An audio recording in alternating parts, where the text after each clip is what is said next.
और भी गलत जगह यूज़ किया कि आप एक पिता से अपनी बेटी को छीन रहे हो। ये चीज़ उनकी समझ में नहीं आ रही है।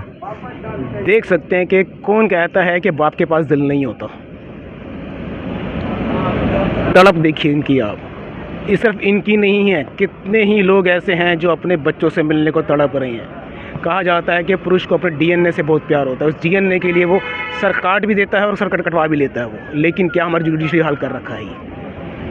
विकास जी, इस बारे में आप कुछ कहना चाहेंगे?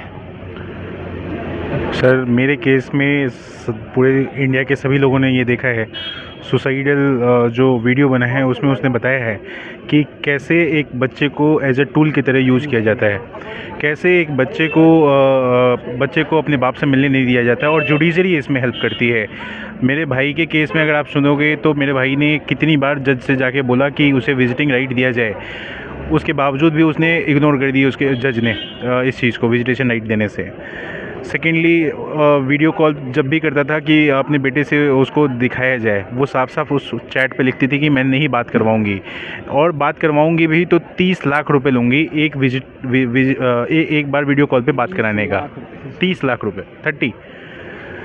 तो आप ये समझिए कि महिलाएं आज के डेट में वो माँ नहीं हैं, वो कातिल बन रही हैं, और इस देश में उनको हेल्प करने के लिए जुडिशरी सामने है। और ये मैं रिस्पॉन्सिबल सिर्फ और सिर्फ जुडिशरी को कहता हूँ कि जुडिशरी में जो बैठे हुए ये जजेज हैं, ये करप्शन का शिकार बन के बैठे हुए हैं। इनके एसेट्स चेक करवाए जाएँ।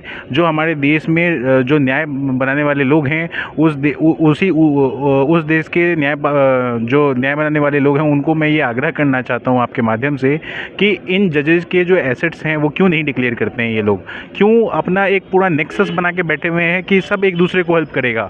आपने देखा होगा यशवंत वर्मा के केस में इतने बड़े कैश फाइल मिला, लेकिन उनको क्या सज़ा मिली? एक एफआईआर तक दर्ज नहीं हुआ इस देश में।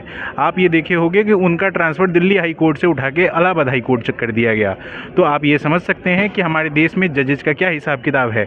अभी आपने रिसेंटली देखा होगा कि आजकल तो सुप्रीम कोर्ट के जजेस जो हैं वो प्रेसिडेंट ऑफ इंडिया को चैलेंज करने लग गए हैं। प्रेसिडेंट ऑफ इंडिया को कहते हैं कि 3 महीने के अंदर आपको बिल को साइन करना पड़ेगा। तो आप ये समझ जाइए कि जो जुडिशरी जो है वो आज के डेट में सबसे बड़ा करप्शन का अड्डा बन चुका है, और इनके ऊपर कोई कानून लागू नहीं होता है। इस देश में हमें जुडिशरी के ऊपर बात करनी पड़ेगी।